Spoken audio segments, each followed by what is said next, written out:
तो आइए, आपका स्वागत है आदर्श जीवन यात्रा में।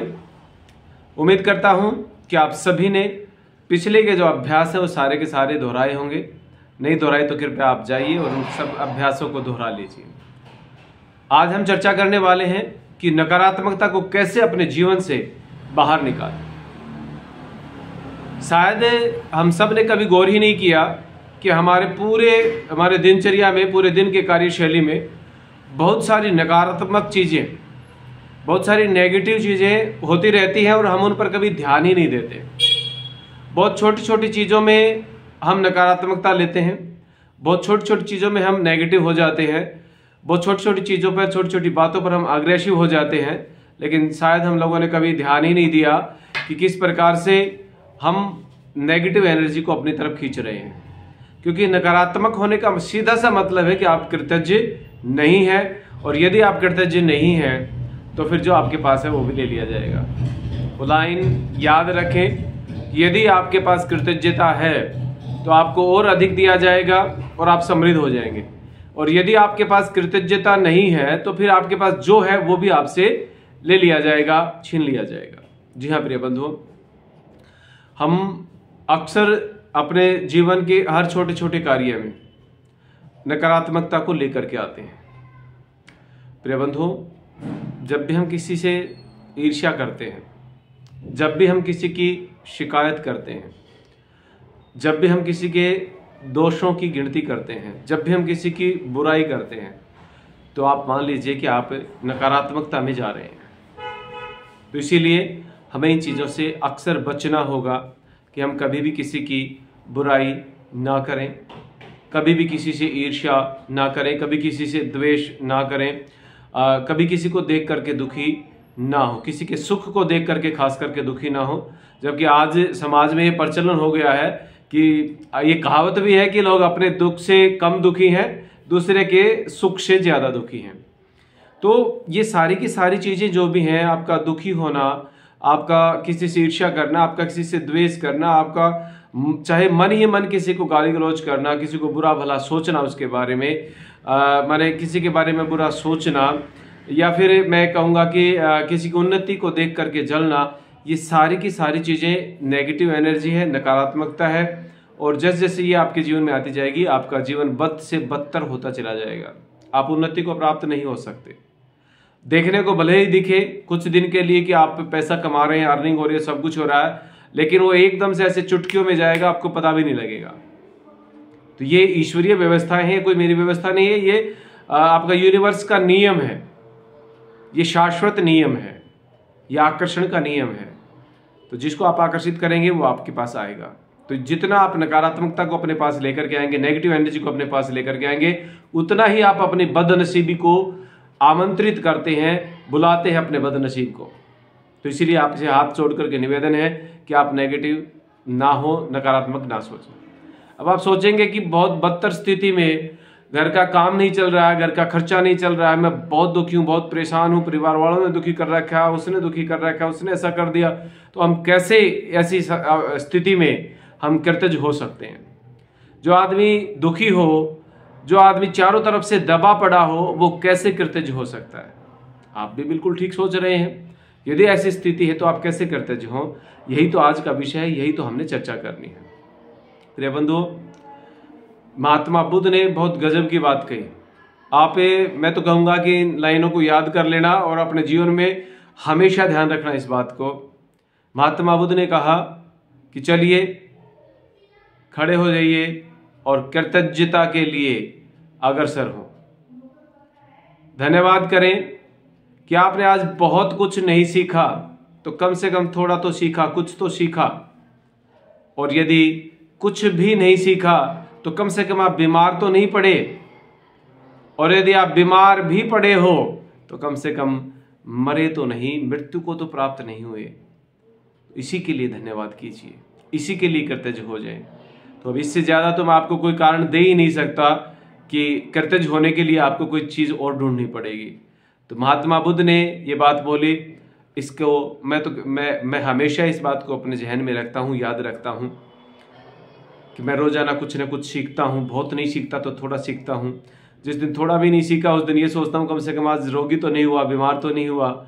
और जिस दिन कभी बीमार हो भी जाता हूँ, वैसे बहुत कम चांसेस होते हैं, लेकिन कभी बीमार हो भी जाता हूँ तो मैं सोचता हूँ कम से कम मृत्यु तो नहीं मिली। इसके लिए ईश्वर का धन्यवाद, धन्यवाद, धन्यवाद। इससे ज़्यादा और क्या कारण आप ढूंढेंगे धन्यवाद का, माने कृतज्ञ होने का। तो जैसे जैसे आप कृतज्ञ होते जाएंगे वैसे वैसे आपका जीवन रूपांतरित होते चला जाएगा। अभी आप सोच रहे होंगे कि भाई हमारा तो काम ही घर का नहीं चल रहा है, घर में खाने का खर्चा नहीं चलता है, हम कैसे कृतज्ञ हों, कैसे धन्यवाद करें किसी का।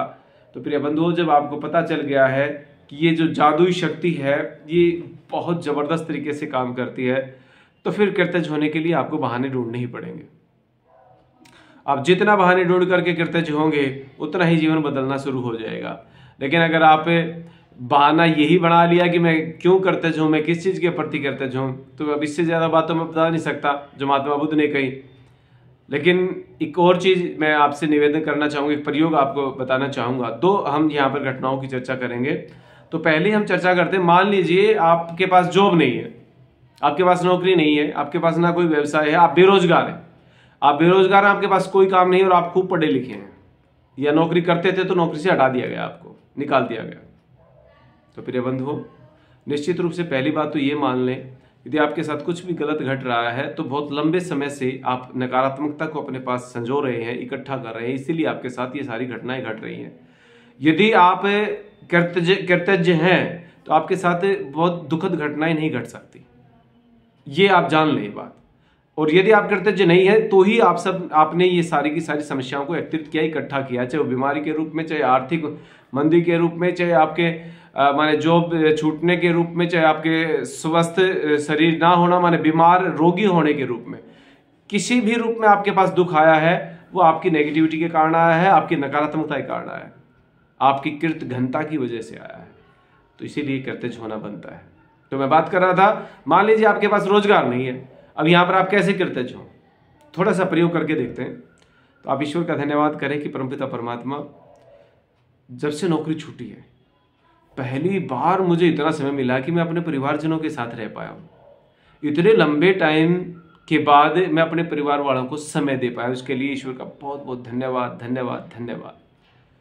देखिए नौकरी छूटने के बाद भी कैसे आपको मौका मिल गया ना कृतज्ञता का। आप ढूंढने चलेंगे तो बहुत कुछ मिलेगा। तो मैं परिवार को समय दे पाया, इसके लिए ईश्वर का धन्यवाद। नौकरी छूटने से ही ये हो पाया।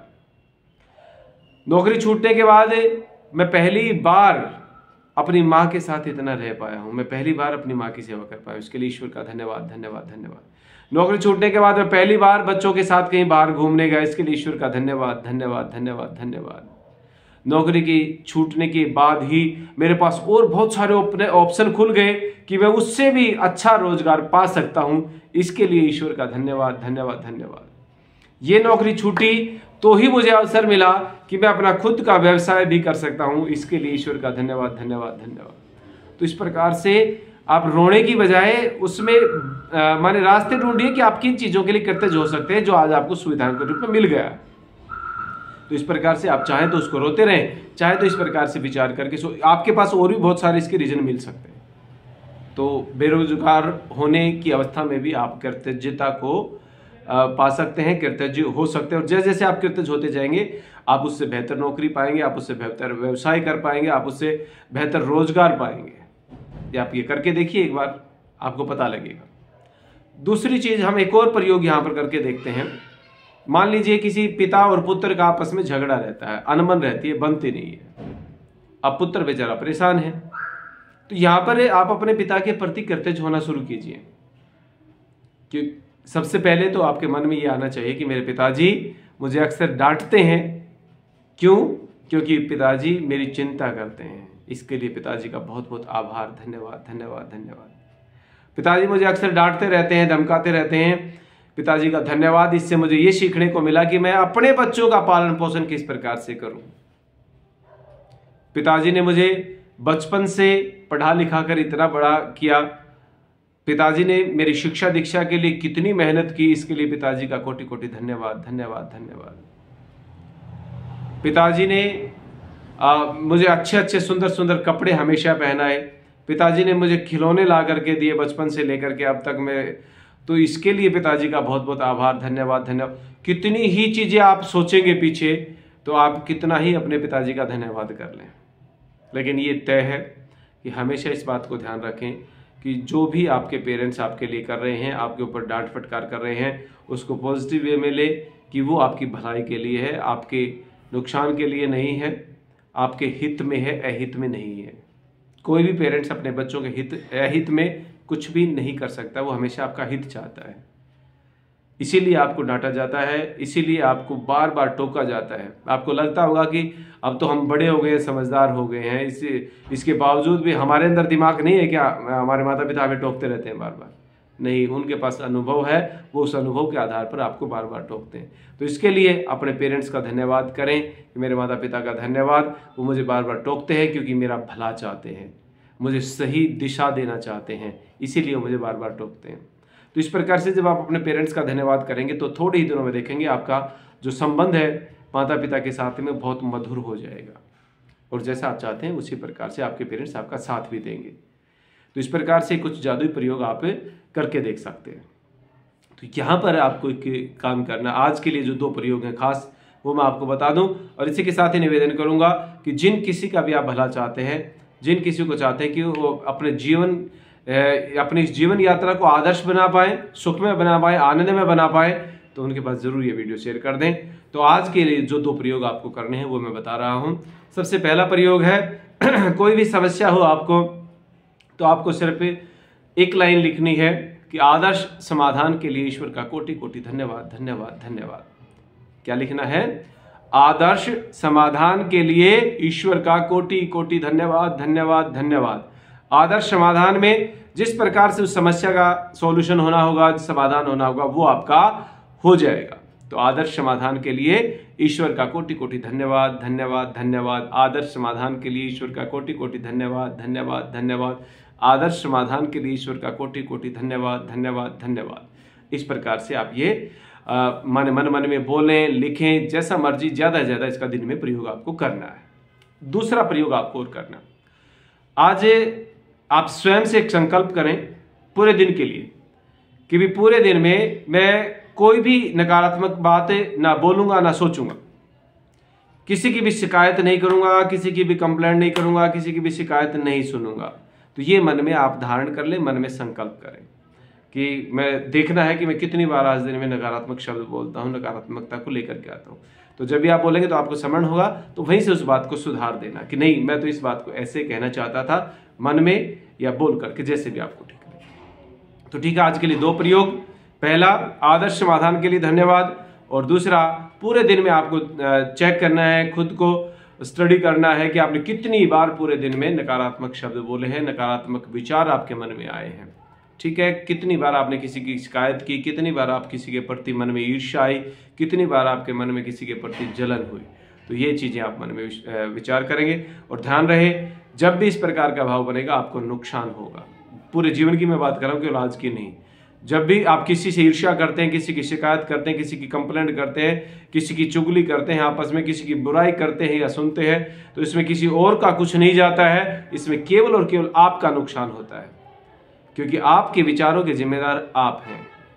तो इसीलिए आपसे निवेदन है कि इस नकारात्मकता को बाहर निकालिए और सकारात्मकता का अंदर प्रवेश करवाइए और जीवन को धन्य बनाइए। तो इन्हीं शब्दों के साथ आप सबका बहुत बहुत आभार, धन्यवाद। तो फिर मिलेंगे अगले विषय में, अगले वीडियो में, जादुई तत्व के साथ में। तो अगला विषय आपका क्या है? जादुई तत्व। तो आज तब तक के लिए आप सबका बहुत बहुत आभार, धन्यवाद धन्यवाद धन्यवाद।